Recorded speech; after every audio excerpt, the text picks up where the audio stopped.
Hello and welcome to Miss Hannah Loves Grammar. In this video I'll be sharing some quickfire notes on the AQA English Language Paper 2 Viewpoints and Perspectives and concentrating on question 4. But first and foremost, let's situate this paper into what it stands for. It's worth 50% of your English Language GCSE and has 80 marks in it. The whole paper concentrates on two non-fiction texts that could be from the 19th century and or the 20th and 21st century. It's really tracking viewpoints and perspectives and how they've changed over time. In this exam, you're expected to spend 15 minutes reading and annotating the extract, and your job is to read and highlight the key words in each question and in each text to ensure you answer appropriately. So you might be thinking, where do I get my marks with question 4? Well, you're expected to compare the writer's ideas, perspectives and language choices. And questions typically read something like this. You need to refer to the whole of source A and source B. Compare how the two writers convey their two different attitudes towards whatever the topic is they share with you. As it's worth 16 marks, I would recommend that you spend 20 minutes planning and writing this response. The fact it's seeking for you to compare attitudes really suggests you need to be able to identify what different attitudes are. When we think about attitudes, we really mean someone's view. So let's just consider some positive words you could use in your opening line of your response. For a positive perspective, we might say that someone's optimistic. They are a half-full kind of person.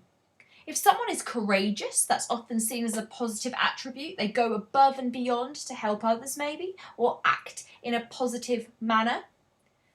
Depends how you see this one, but realistic to me is a positive trait. They see things for exactly what they are.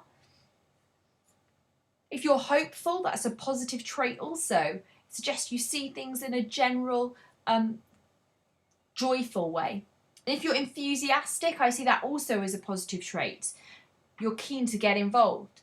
It matters that you know words for different attitudes so that whatever you find in each source, you can identify an adjective that is an attitude or a perspective to support your response.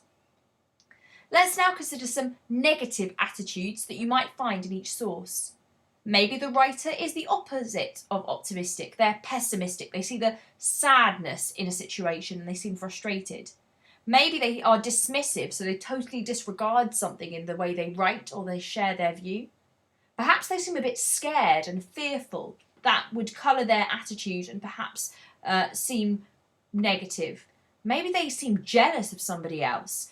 That's also a negative perspective to take.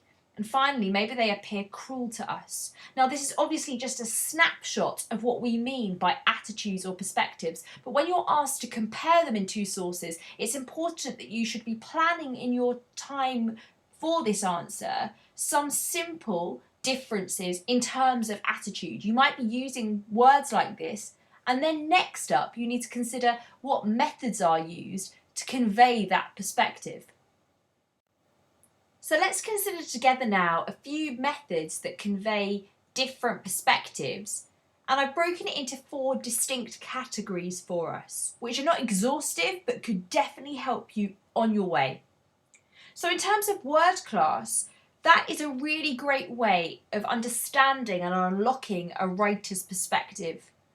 What are the names of things they're choosing to comment on? That would be the noun. What describing words do they choose to use to show their perspective?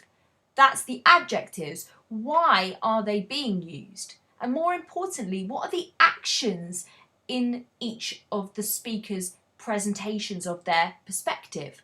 What action drives the extract? In any case, word class can often help us unlock the perspective of a writer. Now, this might seem general, but language as a tool in terms of a device or a method by a writer can really show you their viewpoint. It might be that they try and use alliteration to prove that one idea is really important to them, Likewise, they might do that with repetition too, to emphasise the importance of the idea they're repeating. Yet they also might use emotive language to compel us to care in the way they do for the issue they're writing on. You might be thinking of aphorist devices they use, though you might be seeing figurative language that you would really associate more with paper 1 for description. In any case, what devices do they use to show their perspective? Now, this question just isn't only about language, it's asking how do the writers convey their differences. So we're expected to be able to comment on structure, and my first major category for linguistic structure is sentence type. So we know that a minor sentence packs a punch with very few words in it. And a simple sentence, a series of those simple sentences, often just shares a simple idea each time. Now, if we have a series of compound and complex sentences, perhaps the writer is conveying the many different factors to their perspective and many different sets of reasons for their anxiety or view in general. Finally, structure at large can involve looking at the series of paragraphs, the register it's written in, if there's any dialogue. Your job, though, is to collate the evidence across the source and identify any of these 4 different types of method and be able to explain the effect it has on the reader and why the writer might have included it like this. Let's refer back to our more general type of question. Now, here what I have for you is a series of sentence starters I would expect you to use in one of your 3 or more comparative paragraphs. So it would read something like this. In source A, we see that the writer feels optimistic, whereas in source B, the writer seems pessimistic. For example, in source A, their viewpoint is clear when, and then I would begin to quote. The writer's use of, and then I would identify a method. The writer's use of alliteration suggests that they feel, and then you talk about the effect. You may even comment on how it makes a reader feel. However, in source B, their viewpoint is, for example, this is clear when they say, quoting again, the use of repetition suggests that they feel, and then comment on the reader's reaction. More than anything, our most pertinent point with these sentence starters is that you learn them so that you can replicate this structure, but free yourself to find the most interesting linguistic and structural features under the time conditions. By all means, think quite carefully about different words that could be attitude words, not just the ones I've used earlier in this video. So moving forward, what do you need to remember with question 4? Firstly, always identify its purpose, audience and form, because in each text it will be different and it will help you identify what their attitudes are rooted in and what the causes of their attitude stem from. It might depend on who they're trying to talk to, whether the reader is meant to be persuaded or informed or entertained.